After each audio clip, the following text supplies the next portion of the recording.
కేంద్ర ప్రభుత్వం కీలక నిర్ణయం తీసుకుంది. జూన్ 25ను సంవిధాన్ హత్యా దివస్గా ప్రకటించింది. 1975 జూన్ 25న ఎమర్జెన్సీ ప్రకటించింది ఆనాటి ప్రధాని ఇందిరాగాంధీ ప్రభుత్వం. ఆనాటి ఎమర్జెన్సీ రోజులకు నిరసనగా సంవిధాన్ హత్యా దివస్ను తాజాగా కేంద్రం ప్రకటించింది. కేంద్ర నిర్ణయాన్ని ఎక్స్ వేదికగా ప్రకటించారు కేంద్ర హోంమంత్రి అమిత్ షా. ఎమర్జెన్సీ విధించడం ద్వారా ప్రజాస్వామ్య ఆత్మను హత్య చేశారు అంటూ ఆయన ఎక్స్ వేదికగా ఆరోపించారు. ఎమర్జెన్సీ సమయంలో లక్షల మందిని జైల్లో పెట్టారని, మీడియా గొంతు నొక్కారని ఆయన గుర్తు చేశారు.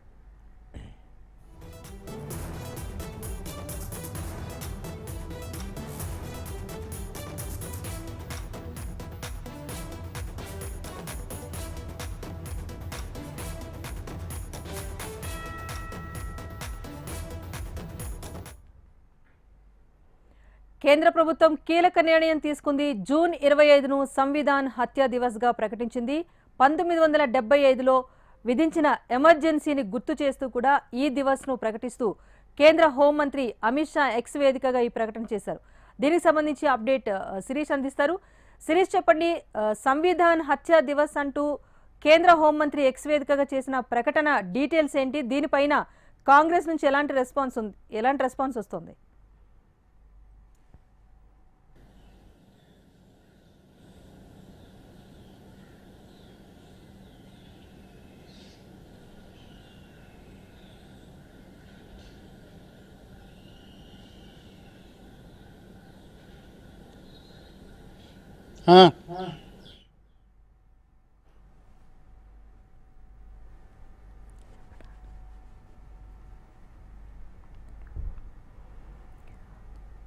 రైట్, మొత్తానికి కేంద్ర ప్రభుత్వం అయితే కీలక నిర్ణయం తీసుకుంది. జూన్ 25ను సంవిధాన్ హత్యా దివస్గా ప్రకటించింది.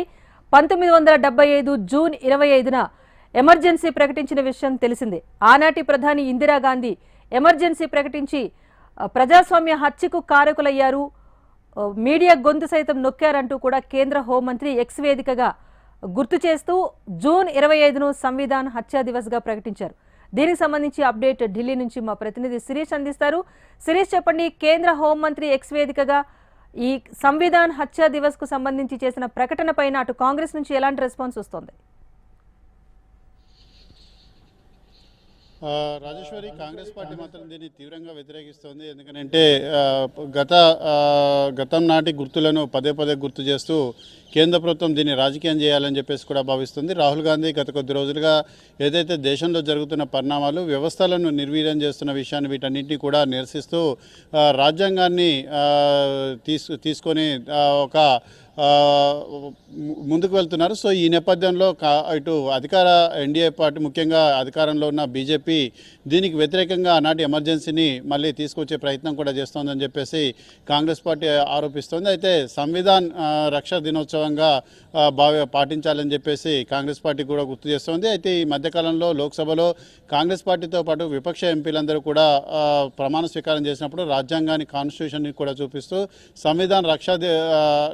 సంవిధాన్ను రక్షించాలని చెప్పేసి కూడా వాళ్ళు నినాదాలు కూడా ఇవ్వడం జరిగింది. సో ఈ నేపథ్యంలో జూన్ 25వ తేదీని రాజ్యాంగ హత్యా దినంగా ఇప్పుడు అమిత్ షా ప్రకటించడం అనేది కూడా దేశవ్యాప్తంగా కూడా కొత్త చర్చకు దారితీస్తోంది. ఈ మధ్యకాలంలో ఇటు బీఆర్ఎస్కి సంబంధించిన వర్కింగ్ ప్రెసిడెంట్ కేటీఆర్ కూడా ఢిల్లీలో మీడియా సమావేశం నిర్వహిస్తూ రాజ్యాంగాన్ని రక్షించాలని కోరుకునే రాహుల్ గాంధీ కాంగ్రెస్ పాలిత రాష్ట్రాల్లో రాజ్యాంగం అనేది భక్షించబడుతోంది, రాజ్యాంగాన్ని హత్య చేస్తున్నారు, అటువంటి రాహుల్ గాంధీ దీనిపై ఎందుకు మాట్లాడడం లేదని చెప్పేసి మీడియా సమావేశం నిర్వహించిన నేపథ్యంలో ఇప్పుడు అమిత్ షా ఈ ప్రకటన చేయడం అనేది కూడా ఇప్పుడు ప్రాధాన్యత కూడా సంతరించుకుంది. ఎందుకంటే ఒక పక్క రాజ్యాంగాన్ని రక్షించాలి, రాజ్యాంగాన్ని కాపాడాలని చెప్పేసి కాంగ్రెస్ పార్టీ నినాదాలు చేస్తున్న నేపథ్యంలో దానికి కౌంటర్గా అలనాటి ఏదైతే ఎమర్జెన్సీ రోజు ఏదైతే ఉందో దాన్ని రాజ్యాంగ హత్యా దినంగా కూడా ప్రకటించాలని చెప్పేసి పాటించాలని చెప్పి కేంద్ర ప్రభుత్వం ప్రకటించడం, అమిత్ షా దీన్ని ట్వీట్ చేయడం అనేది కూడా ఇప్పుడు కొత్త చర్చకు కూడా దారితీసింది. 1975 జూన్ 25వ తేదీన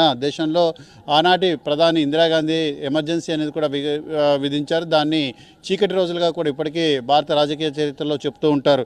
అయితే ఆనాటి ఘటనను గుర్తు చేసుకునేందుకు సంవిధాన హత్యా దివసగా నిర్వహించాలని చెప్పేసి కేంద్ర ప్రభుత్వం ప్రకటించింది. ఇక ప్రతి సంవత్సరం నుంచి జూన్ 25వ తారీఖున ఎమర్జెన్సీకి వ్యతిరేకంగా రాజ్యాంగ హత్యా దినాన్ని పాటించాలని చెప్పేసి కేంద్ర ప్రభుత్వం తీసుకున్న నిర్ణయం అనేది ప్రస్తుతం వివాదాస్పదమయ్యే అవకాశాలు కూడా కనపడుతున్నాయి. అయితే ఎమర్జెన్సీ ఎమర్జెన్సీలో కష్టాల పాలైన వారిని స్మరించుకునే విధంగా ఆనాడు అణగదొక్కబడ్డ వాళ్ళను స్మరించుకునే విధంగా రాజ్యాంగ హత్యా దివస్ను పాటించాలని చెప్పేసి కేంద్ర ప్రభుత్వం పిలుపునిచ్చింది. సో ఈ నేపథ్యంలో ఇంకా కాంగ్రెస్ పార్టీ నుంచి పూర్తిస్థాయిలో రెస్పాన్స్ రావడం లేదు. కానీ కాంగ్రెస్ పార్టీకి సంబంధించిన కొంతమంది నేతలు మాత్రం దీన్ని తీవ్రంగా వ్యతిరేకిస్తున్నారు. ఎందుకంటే రాజ్యాంగాన్ని రక్షించాలని చెప్పేసి రాజ్యాంగ రక్షణ పేరుతోటి రాహుల్ గాంధీ ఈ ఎన్నికల్లో ప్రచారం చేశారు. అయితే దానికి కౌంటర్గా ఇప్పుడు బీజేపీ ముఖ్యంగా కేంద్రంలో అధికారంలో ఉన్న పార్టీ ఈ విధంగా జూన్ 25వ తేదీని రాజ్యాంగ హత్యా దినంగా ప్రకటించడంతో ప్రస్తుతం రాజ్యాంగం వేదికగా కొత్త రాజకీయాలంటే ఈ దేశంలో ప్రారంభమయ్యాయి. సో దీన్ని వచ్చే ఎన్నికల్లో బీజేపీ విస్తృతంగా ప్రచారం చేయాలని చెప్పేసి కూడా నిర్ణయించుకునే నేపథ్యంలో మనకి దీనికి కౌంటర్గా కాంగ్రెస్ పార్టీ ఏ విధంగా ముందుకు వెళ్తుంది అనేది కూడా చూడాల్సింది Rajeshwari. Right, thank you Sirish.